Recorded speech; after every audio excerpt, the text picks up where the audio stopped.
Um,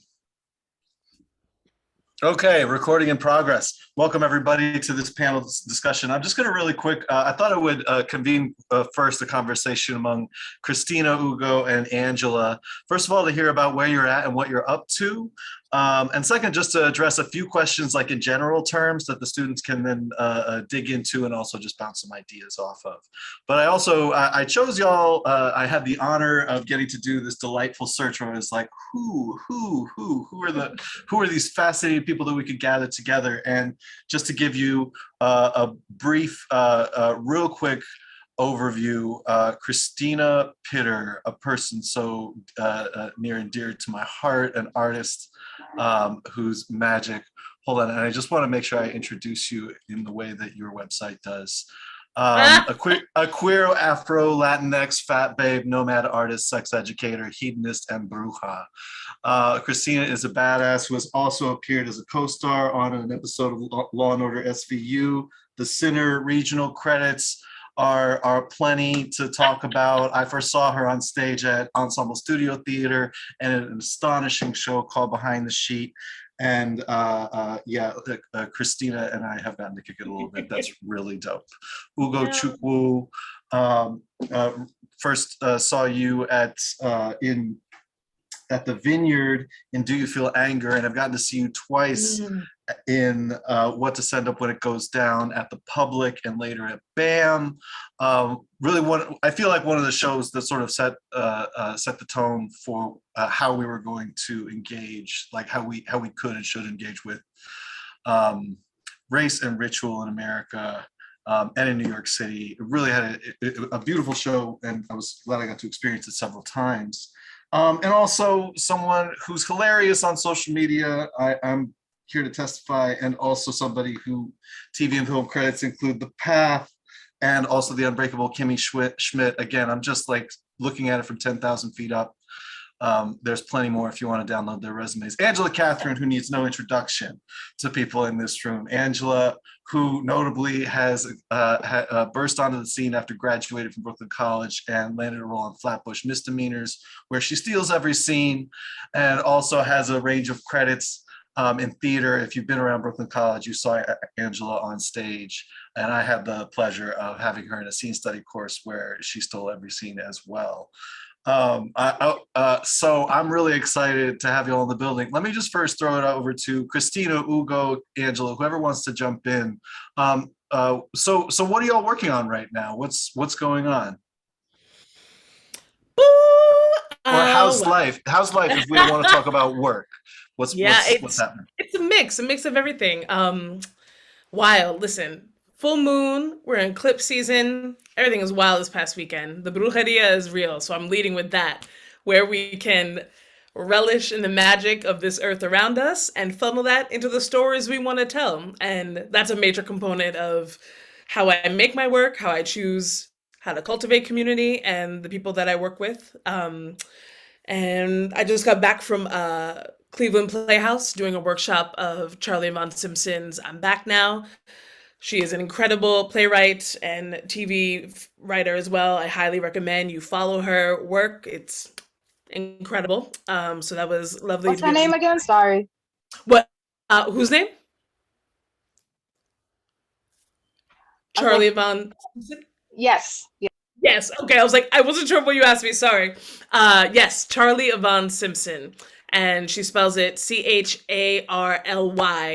Yvonne. Oh my god, I recognize this. Shut up. Yeah, she's amazing.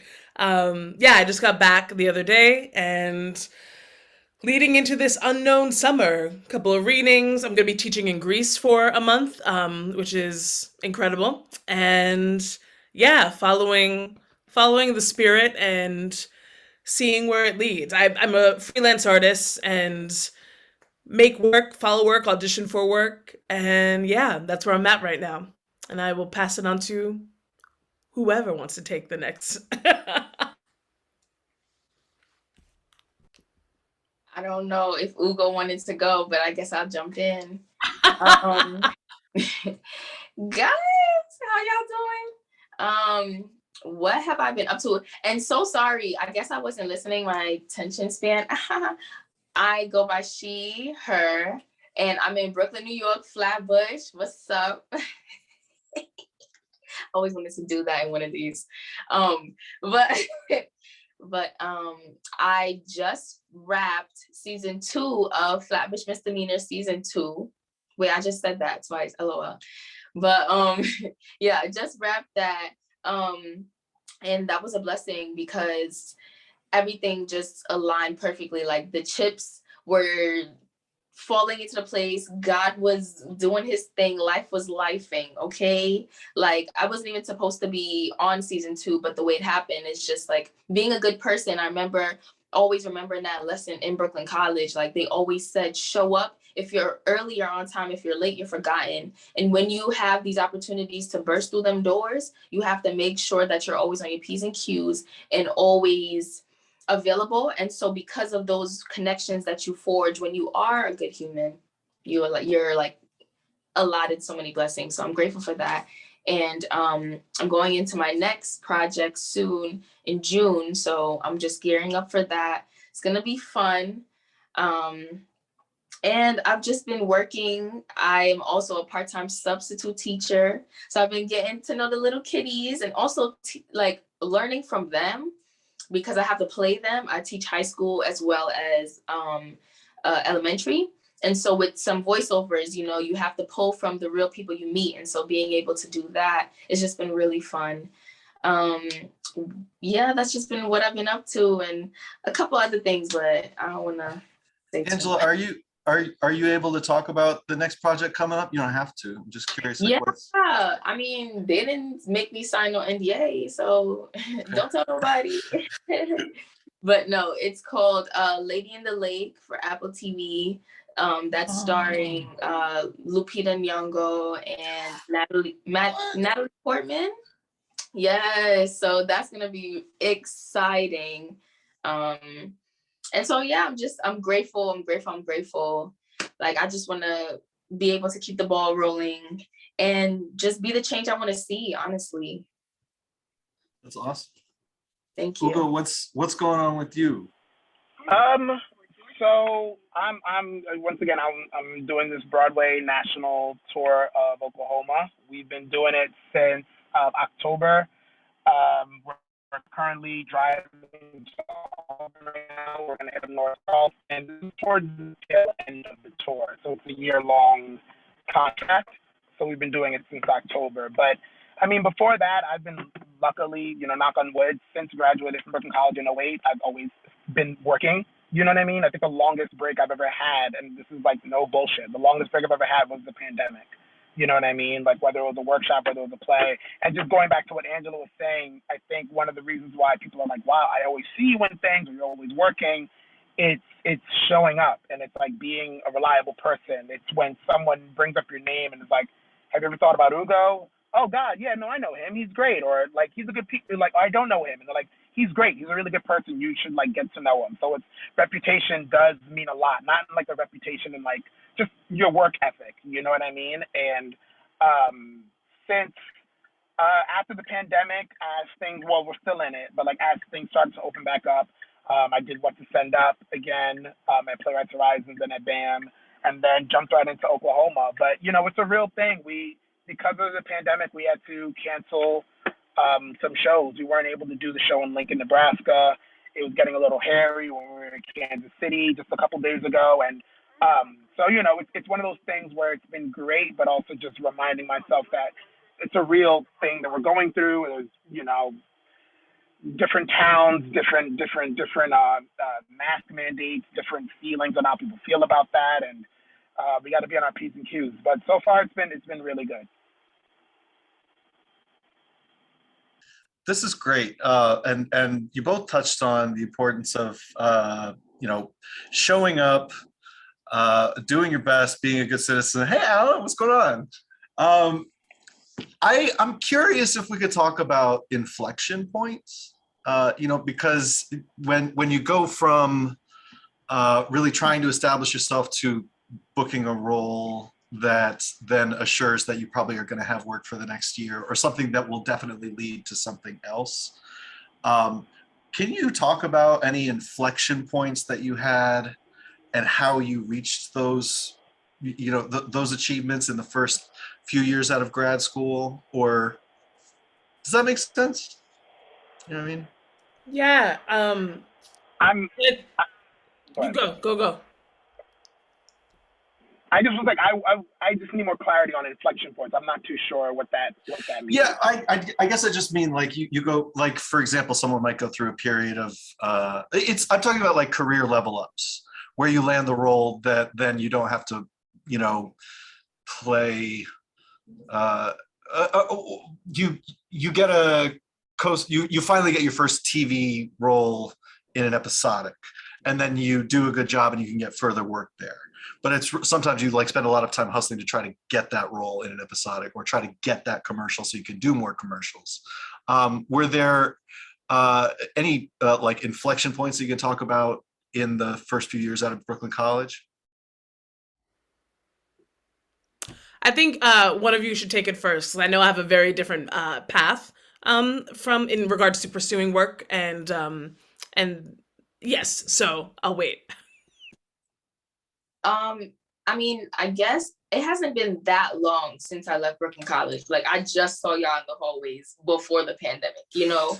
So, but during the pandemic, like Ugo was saying, that was the longest I've ever gone without creating, without doing something on set, because that's like your playground. That's where you learn everything, but that's also where you get your fuel, your passion, you know what I'm saying?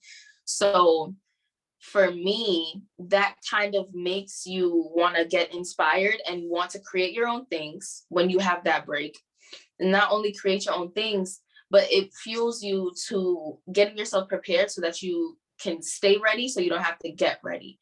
So you're working on reels, you're filming with friends. That's what I was doing for a part of that break, because it makes you go crazy. You know, you want to do this thing that you love, you want to act, you want to create, but like those stagnant moments are really like fight or flight for you. And so it's hard sometimes, but I would say like before you book that episodic or before you book that that consistent gig, you want to be hungry, you want to be starving, you want to accept the roles that you like and that is within your comfort zone, but you want to continue to be in the lab and you want to keep digging, because every opportunity is an opportunity for you to have more real footage, more potential things to push to agents and managers and things like that, and really getting yourself into these rooms and making the connections like Ugo was saying.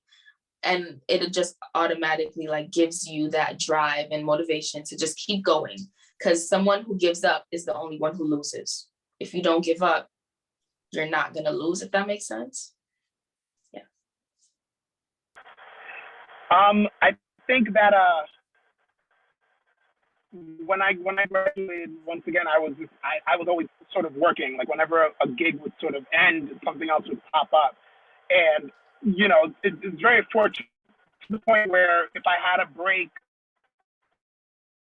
too concerned because something would sort of bubble up and I would end up being in another project. But I think that in those moments of not having anything, or before that ball starts to roll, before that co-star and the episodic and the commercial and all those gigs that you guys, before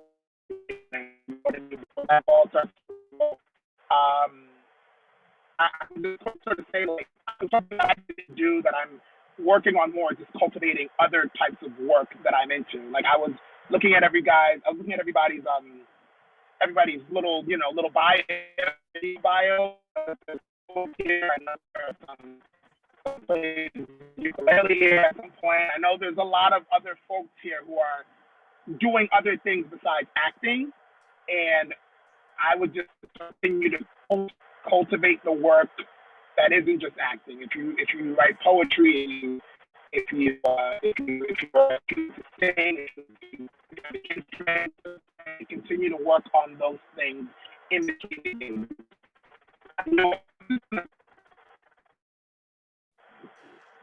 Ugo, we're losing the sound a little bit. I kind of heard what he was saying. He was basically saying cultivate your own art, whether it's Instagram, TikTok, like,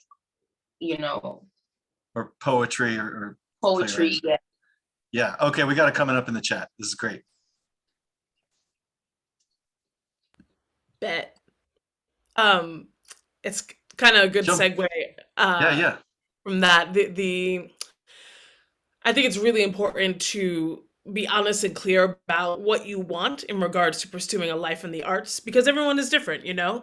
Some folks want to go right to, yes, TV, film, bet, because we know that's where the money is. And and also finding like where your artistic voice is and allowing it to be in different pots if you want to. I am a big fan of making sure you have a lot of tools at the ready, whether it is being in theater, whether it is going into some assistant directing, poetry, music, whatever it may be, allowing yourself to be open to all the art that there is so that you can bring all of that into the work that you're doing. And I've always I've approached this industry with that lens because I love to do a lot. I knew that I didn't want to be only an actor.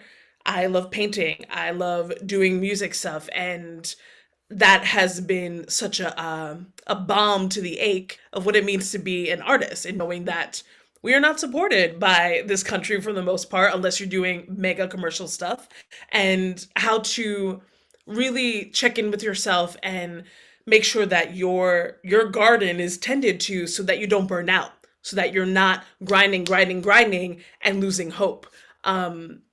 It is of course absolutely necessary to stay ready, and that means a lot of care and ease for yourself because there are lots of us and there are a lot of things happening in this world and a lot of people going for these same things, and being able to approach it with that kind of that calm and that certainty of what the truth is, you lose a little bit of that anxiety. It allows you to just see the world as it is and know, great, there are a lot of people here. And if it's not this I get, there's going to be something else, and trusting in that and investing yourself with that rather than getting bowed down by the shame of like, oh, I haven't done anything. No, many things can come up, and I think it's important to be clear about how you want to move through this world as an artist. And I knew that I always wanted to be a storyteller, and whatever medium that came in, beautiful. And that's how I sought to create community. Ugo and I, when I was starting, he was graduating, and he introduced me to the Flea, to which we both were bats at some point, and we can talk about the nonsense of that at a different time. But being able to really go step into things with an honest take in how you want to go in. I knew that the Flea was not paying artists, that it was very much a cool, come in, you're going to learn this, you can make these connections, and being honest with what you want to gain. And I told myself, I was like, great, I will not get paid, but I will get paid in the people that I meet, the experiences that I want, and being able to relish in the power of saying no. Many things where I was like, cool, I have to work 2 full-time jobs and finish school, so I'm not doing this reading. Thank you though, and carry on to the next. I think there's a lot of power in knowing what your values and integrity are as an artist, and allowing yourself to stay open to these possibilities, remembering people, showing up, staying ready, and saying no. Even when you think that you have to take something because you've got nothing else. That's not true. Because when you allow yourself to say no to something that you know isn't really going to serve you, better and bigger things come down the line. So I wanna offer that. That's fantastic. Better, bigger things like going to Greece for the summer. Like, hell Yes. yeah. Yes, truly, Thank you know? Yeah. These are incredibly beautiful thoughts. I'm going to let Ugo back into the room. I had one more question before I'm going to throw it over to everybody else. That question was, this is something that might come up, and maybe this is a big deal for y'all, maybe it's not. But one of the events that we have organized for this week is, what's going on? Oh, Will, what's going on? Mr. Cobbs. Got a mic check. Trying to see if the mic was working. Professor Cobbs is in the house. Thank you, Will Cobbs, also a Broadway actor, also a little, welcome. Thank you for joining us. We're just hanging out with BFA acting alum from years past. Here's a question, and maybe this has a lot of resonance for you, Cristina, Ugo, and Angela, maybe not. What's the importance or the meaning of getting representation? Because I think it makes total sense to want to assemble a team in order to get where you want to go, or to build a kind of career.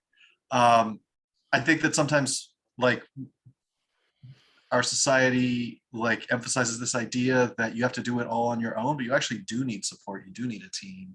And so it makes total sense to want to find somebody that can support you and hustle for you alongside you.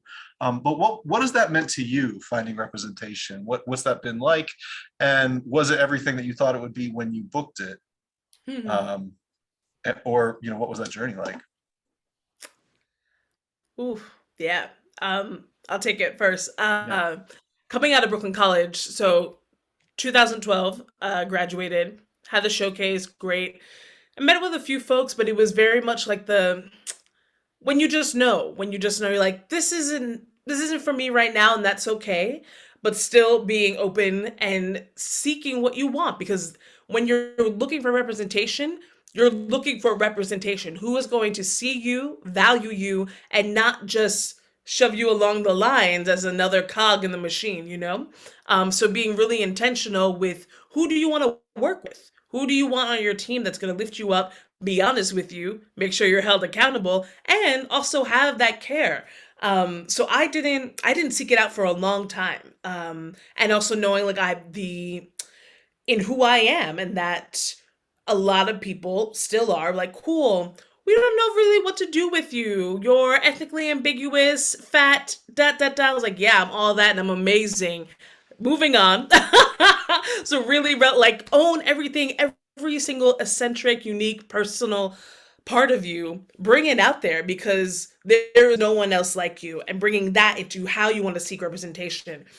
I freelanced for a while with a manager, again, through the people I know, the people that you work with, make those relationships and cherish them, because that truly, all the work that I have gotten is from me being so transparent, wanting to make good connections, and letting it be open.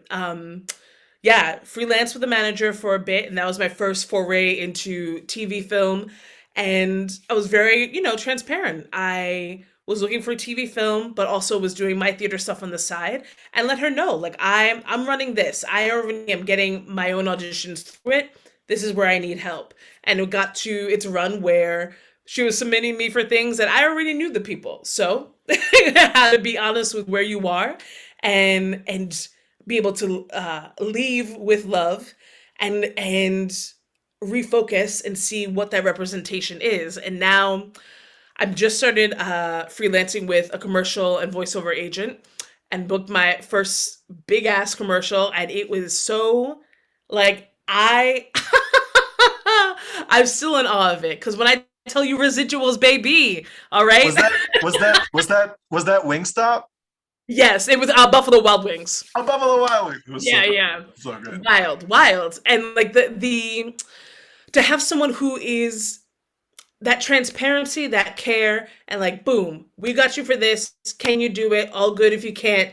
Just the really owning the professional and the personal, and that they're here to represent you because they get their money from you. So how to really, be upfront with that kindness, with that ease, and know that, oh man, it's all coming. And I'm so excited for all of you to take all of this knowledge and put it forth, because we need it.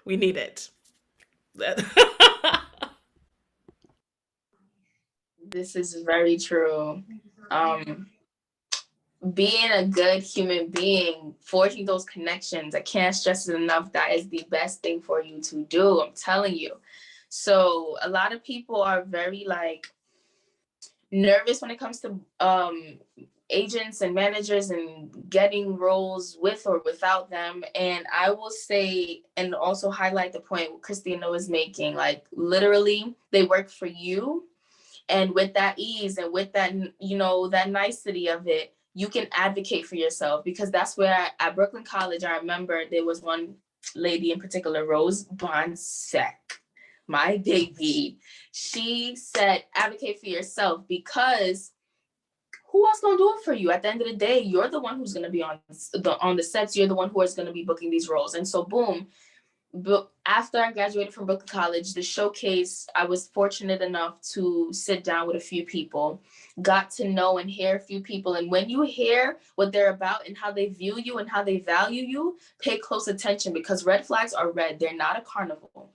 They're showing you who they are. Pay attention. And so with that being said, I freelanced with a manager. And every time I would say, you know, I don't feel comfortable going forward with certain roles, it was like, you have no choice. I know I have a voice and I'm using my voice for a reason. And you're telling me I don't have a choice in something that I'm not comfortable with. That's where you have to draw the line. And so over time, if you let things slide, eventually you're gonna be face to face with a decision to make. And so I made the decision ultimately to leave, because there was issues and tensions that could not be overlooked. And so I got a agent. And so from that agent, you know, I got to be in rooms where it happened. But at the same time, before that, I was always on backstage. I was always on Actors Access, looking hungry. I'm starving. What's the next role? You know what I'm saying?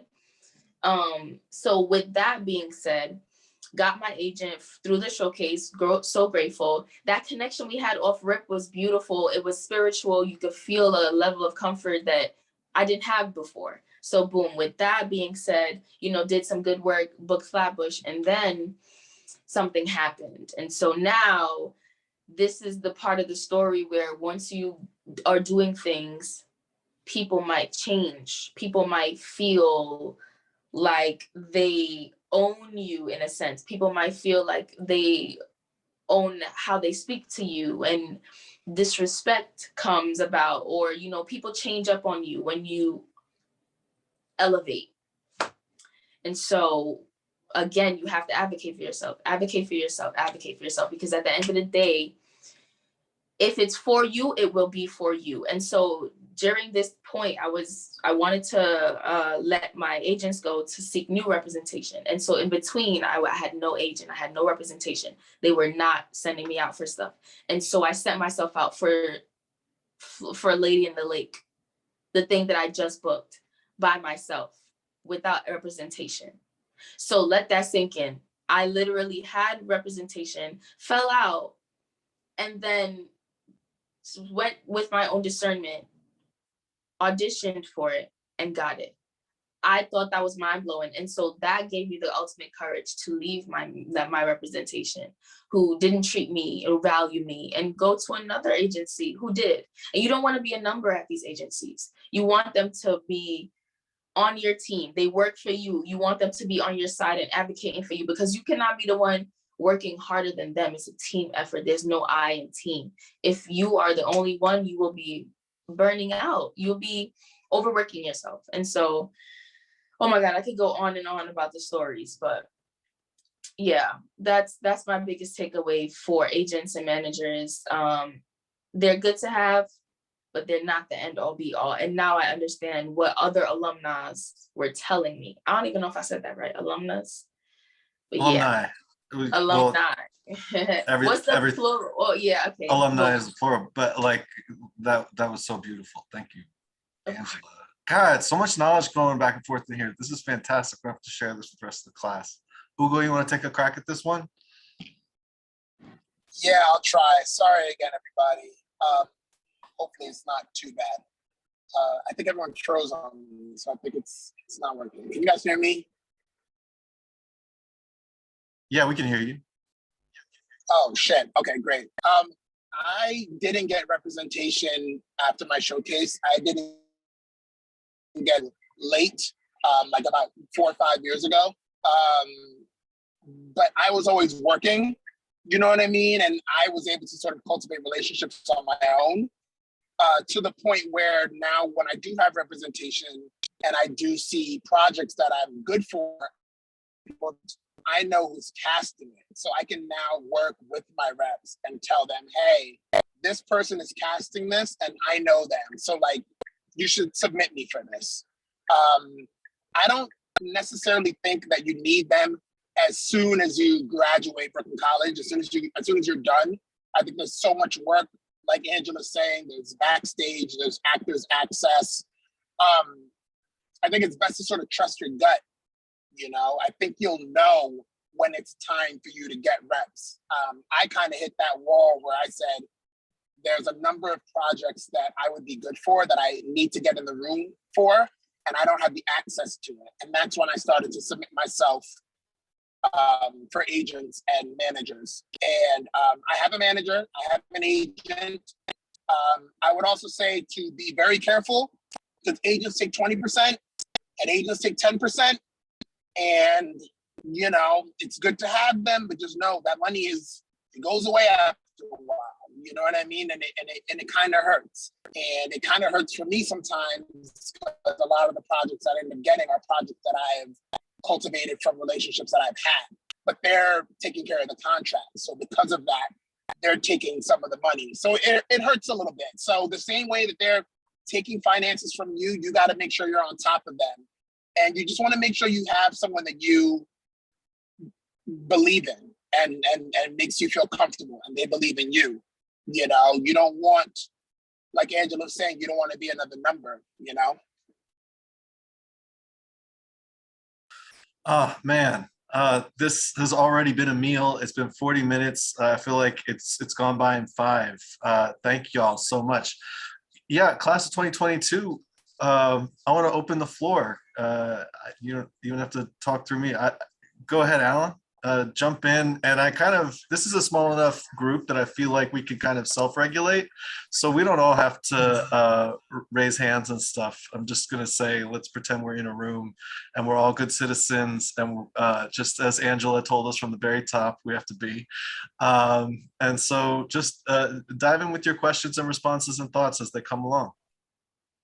Hi, my name is Alan, the guy that was on the bus. Pronouns he, him, him, Queens, New York. It's beautiful to see everybody here today. I think like my perspective on like agents and managers, since we've like had like conversations with like other people that Patrick has been like well known, that Patrick has ties to within the industry. And I remember, was it a casting director? I forgot if it was a casting director that we spoke to. And he was like talking about how at the end of the day, it's a business when it comes to agents and managers.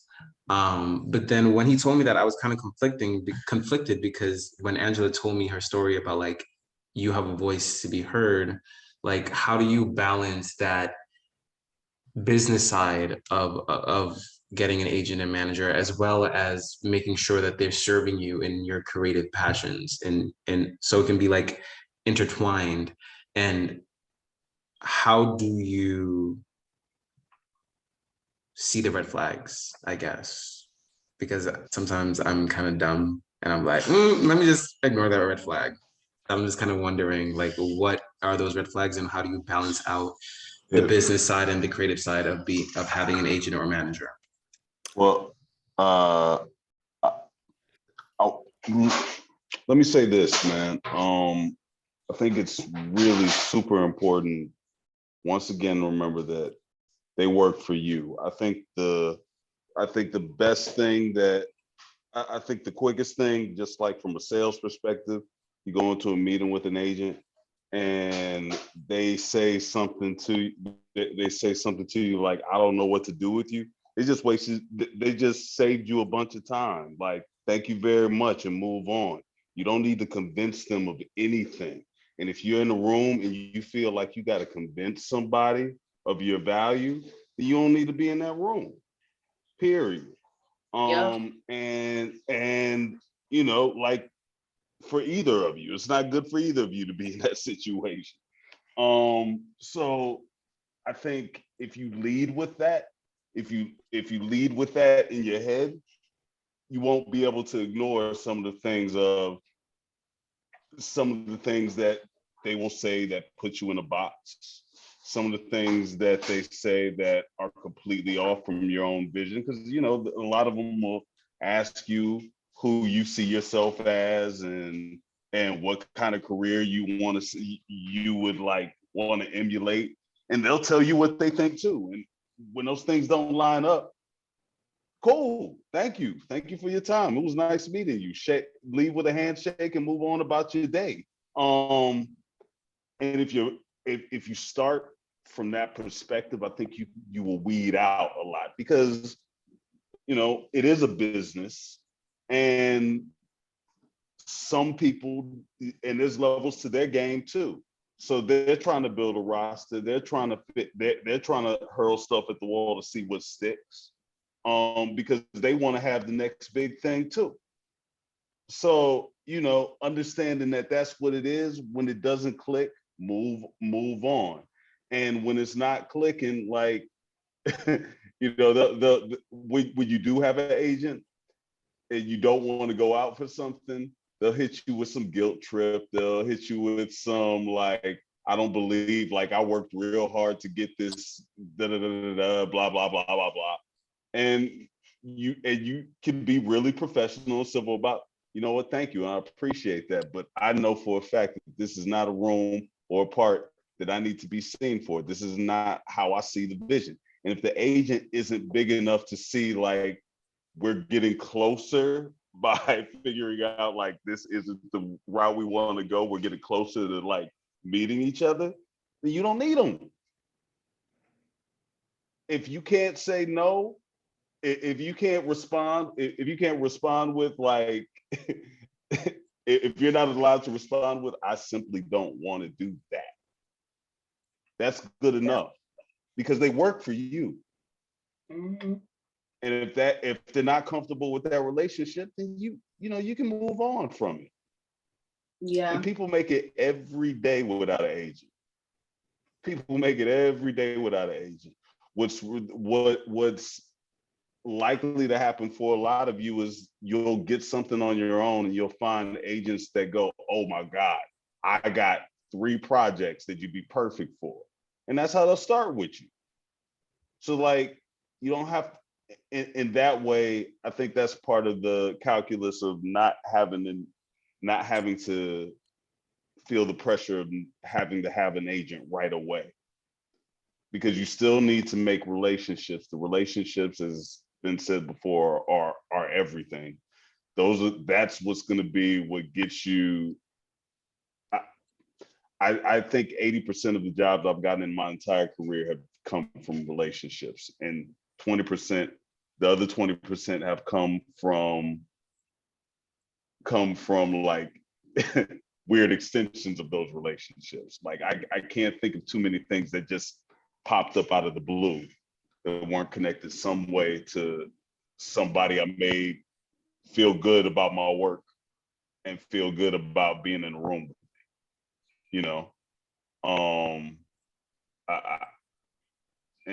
and that said, there's people getting it all kinds of ways, and there's people working with all types of people, and those choices are yours to be made. But if anything, as far as agents and representation go, you should never feel like you're the employee. Yeah.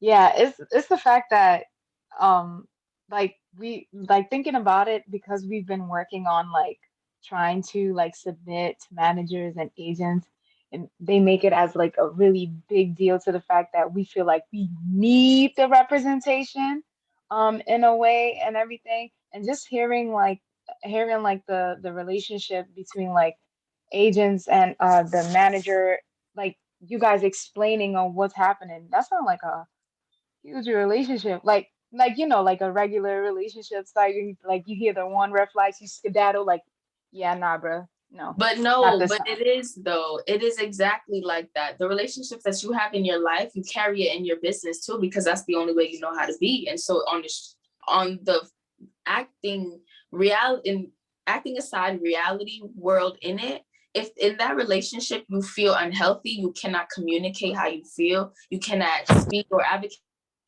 for yourself without being sent with, like combat, then that's a problem. If you feel like you don't want to go out for this role, and this agent is forcing you, basically saying, oh, I stuck my neck out for this, that's a red flag. And so you need to really like feel like, do I compromise my morals for this contract, or do I let it go and cut myself off like dead ends, right? You cut it off so that the blessings can grow, so that you can have more opportunities to meet you, right? So it's one of those things where it's like, for me, I wasn't comfortable doing like, demonic things, witchcraft and whatnot. And a manager made me feel bad for saying no to that audition. And so that goes against my religion. That goes against a whole bunch of other creeds that is personal to me. And so in a relationship, if they're not listening to that, oh, you gotta go. So it's just like that. Like I said to y'all before, I booked this next project that I'm doing without an agent. On Actors Access. Because when it's for you, it will be for you. And if you will see it, you know what I'm saying? You don't need anyone in this life. You need, your family, your faith. But in terms of business, you do not want your team to feel like the employer that you can't speak to. And I was stressed that, because it was warfare for me just 2 weeks ago. So yeah. How do you keep contact with like others? Because I'm socially awkward. Like I don't even text my friends like that often. So it's like, how do you keep in contact? Because I'm really not good at that. In a way, yes, I check up on them, but I don't want to feel like also like, I'm being fake when I'm not. I'm just, especially if I like their personality and stuff, because I'm not really uh like keep in contact with person, because I'm an in-person person. Even with any relationship that I'm in, I prefer it even in-person stuff. So it's like, how do you keep in contact with the people that you connect with? Because that's something that like when you work with someone and everything like that, like everybody, you work with them and all, and then after that project, you're like, okay, social media, how do I stay in contact? You got to set it like goals.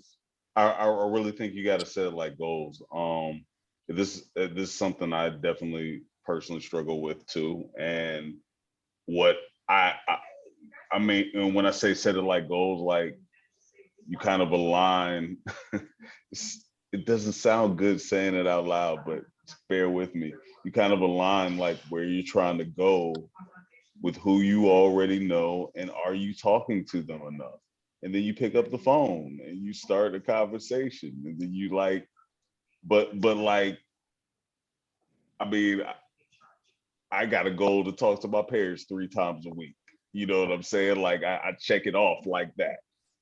That's how I make it happen. I said the same thing. I do the same thing with my manager. I gotta talk to my manager this many times a month to make sure that we're aligned on things. I gotta talk to my best friend who lives in California and it's in a different time zone. I gotta talk to them once a week. I set a reminder, you know what I'm saying? Like, but I set it like goals, and it sometimes it works and sometimes the reminder gets passed over. But the thing is, like, if you set it up like that, we got the technology. However it feels to you doing it, it's still going to be appreciated on the other end, and setting 5 important, even if it's just as simple as like, I gotta have 5 business phone calls this week. I gotta have 5 calls about the business that are moving my life forward in some kind of way. Just make that happen. Check it off. And in that way, it takes some of the social pressure of like, I gotta talk to people, and I have to be on, and I gotta be right and presentable right now. Like you can kind of make it just like homework, just like you, especially coming straight out of school, you know how to do homework. Just set it up like that.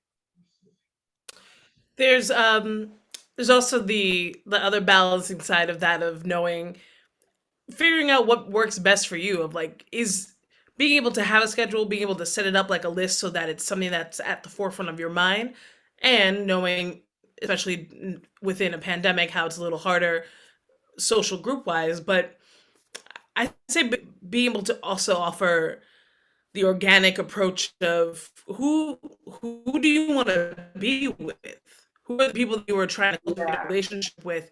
And that leaving leaving the pressure away. Like if you enjoy someone's work, being honest about that, even though that could be scary to go, great, I love this play. I am da da da da da. I would love to stay in contact with you. And so that there's no like taking someone at face value so there's no pressure on you or them, but just simply being able to offer the truth of what you've experienced and how you want to move forward with it. And just putting yourself out there without any fear of falling. Because sometimes we're gonna fall and that's okay, but you get back up and and you keep going and searching out who and what and where and why the people you want to ride with. I everything that I've booked, that I made, that the people I've worked with is all through being able to know my intentions of I want to build community. And there are some people who you have community for years, you have it for a month, and that's okay. Taking it for its time, but knowing that if you're going in with clear intentions and being able to speak truthfully on what you want, because we all know, like, we all want to get something from someone else. That's human nature. But are we approaching it from purely a point of, I want to get mine and be good, or I have this to offer you, and I think you can offer me something too. Where can we collaborate and lift each other up in that?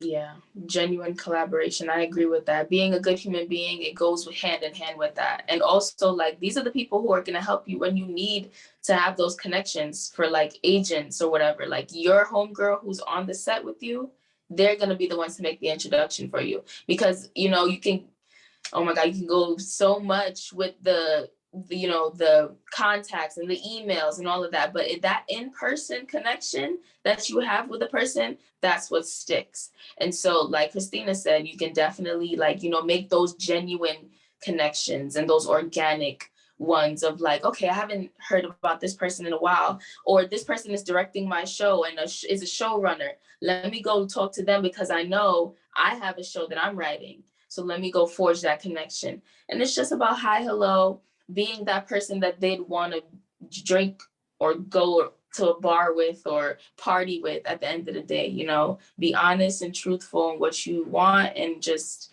be a good human being. I can't stress that enough. We forgot how to be a good human, you know, human beings in this world. So just be genuine in who you are, where you come from. And if they don't see the light that's shining within you, they just don't see it. Real. And I also offer up the in the chat I wrote, you know, speaking your truth about what you're seeking, what you can offer, and pay for their drinks. And I a little more specificity. The all of our time is valued, and our time is our money.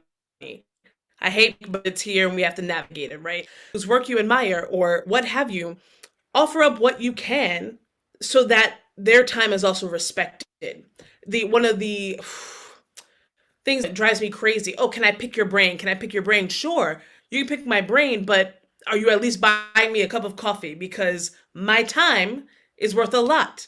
And I choose how I want to give my time. I love coming to speak on panels. I love coming back to Brooklyn College because I know these face-to-face interactions or via screen allows for more truth and honesty and tools to be gained as opposed to, oh, I just want to know how you got this one thing. No, because that's so short-sighted. What are you really about, and how can you show that you value their time so that you can in return get something from them that can continue to generate in this mutual respect and in this mutual generosity of self and time and resources? Because there is more than enough. And if we operate from a place of abundance as opposed to scarcity, then we can all thrive and we can continue to pass it on and know that the cup will overflow, baby. Yes, there's Man, enough for everyone.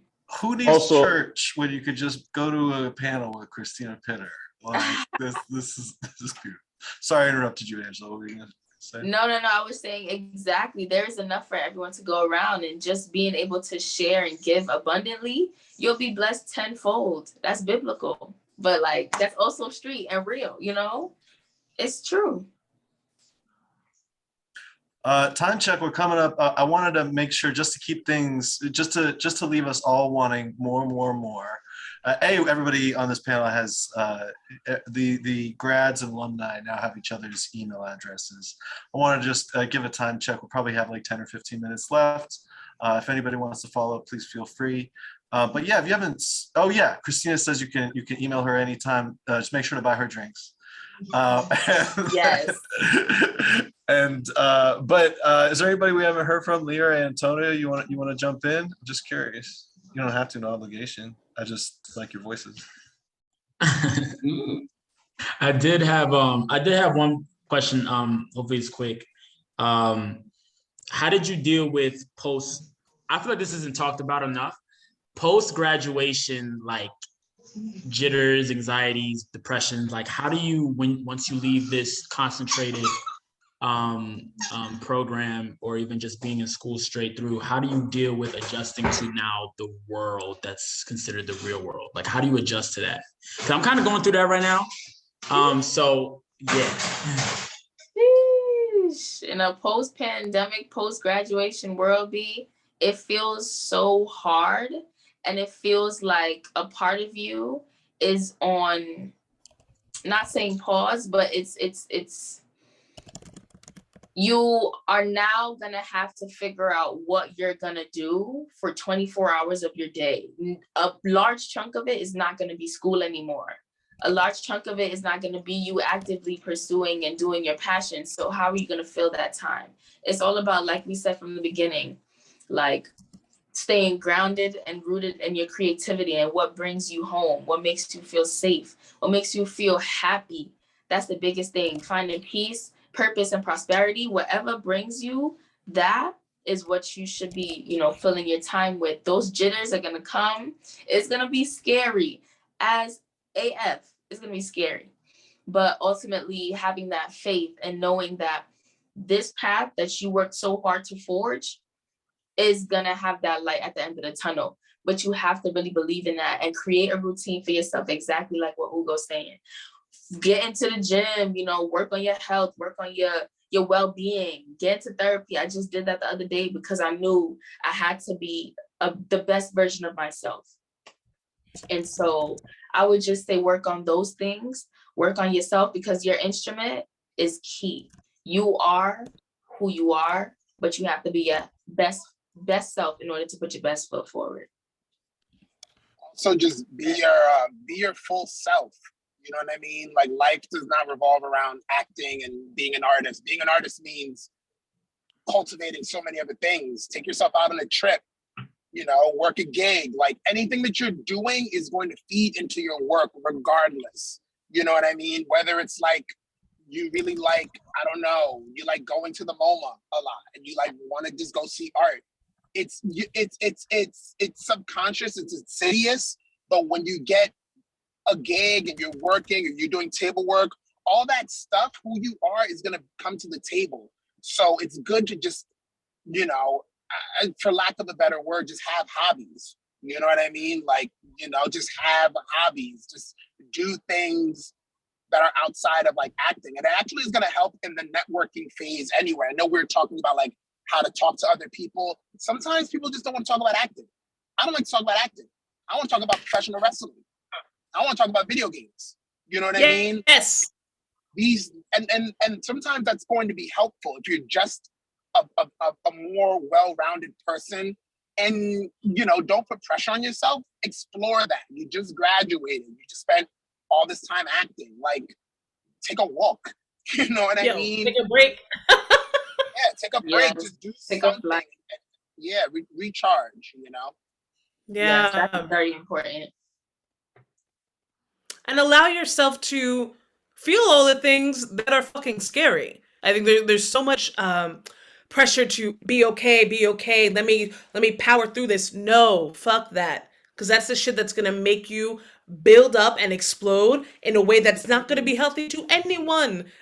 And the most important thing is finding who you are to yourself.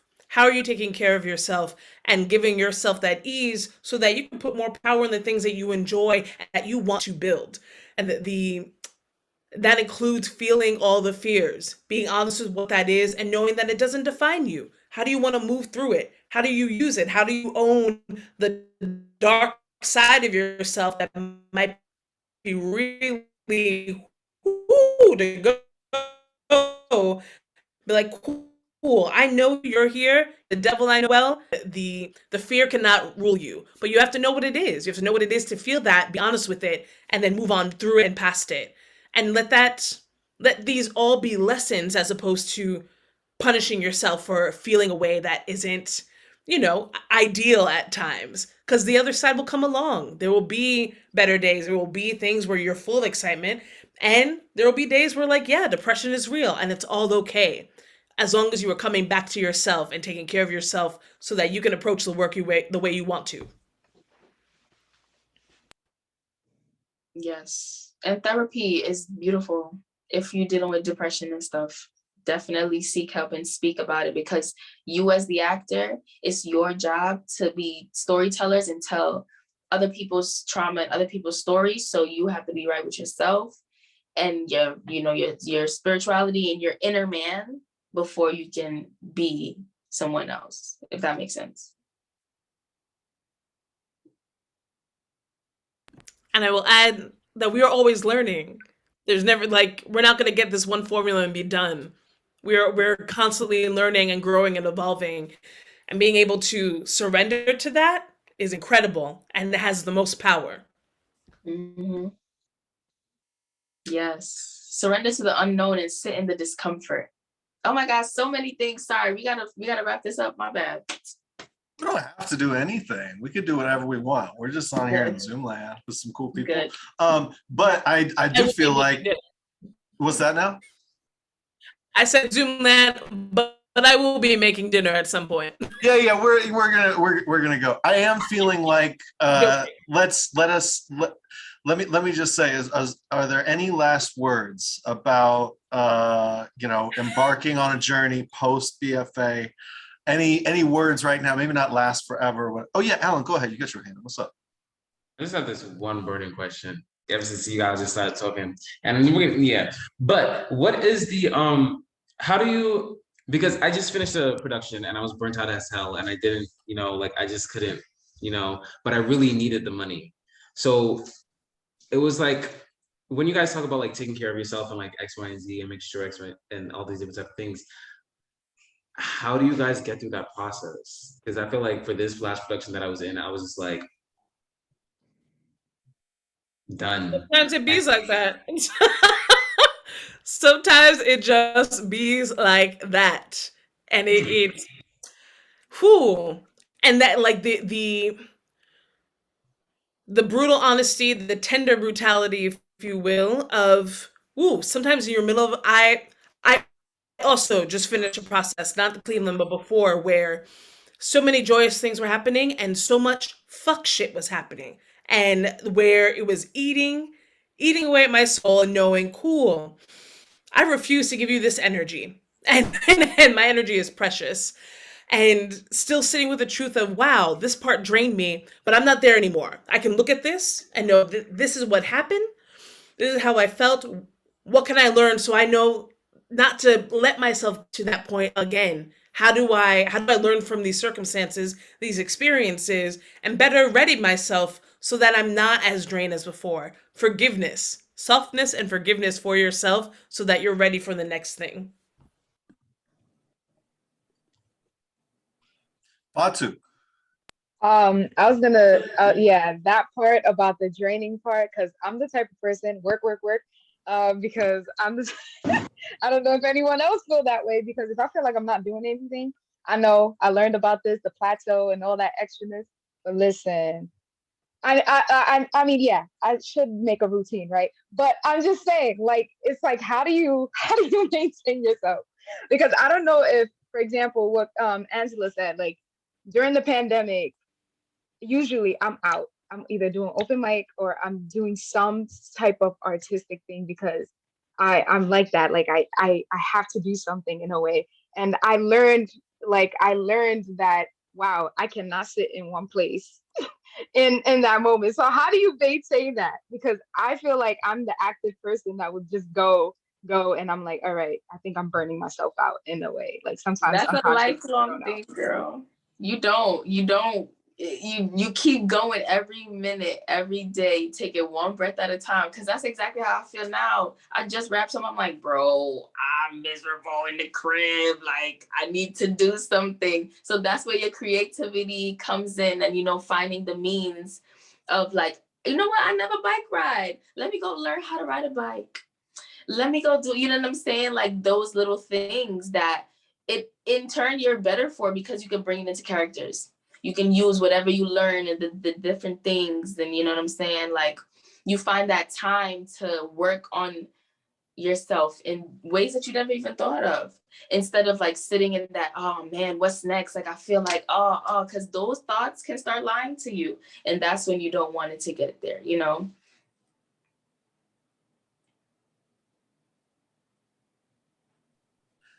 Y'all, this feels like it's been an incredible conversation.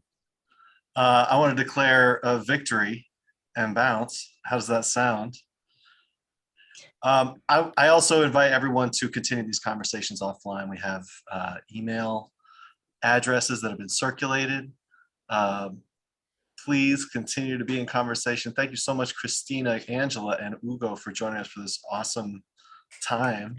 And good luck to the grads in their showcase week. Thank you all so much. Kill it, Yes, kill good it. luck, guys. I'll be there watching. I'll be there like, Very We're excited. excited. And thanks also, Professor Cobbs. A special shout out. Thank you for joining us. Yes. Good to hear from you. Yes. And do Y'all know it y'all can good call for me. yourself. Nobody else. No doubt, excuse me, I'm stuffing my face. I appreciate it. Perfect. Sounds good. All right, y'all. We're signing off. Go feed yourselves. Take care. Good night. Y'all Good know y'all night. can call me Bye. whenever. Good Thank you guys so night. much. Thank you guys. Y'all are dope.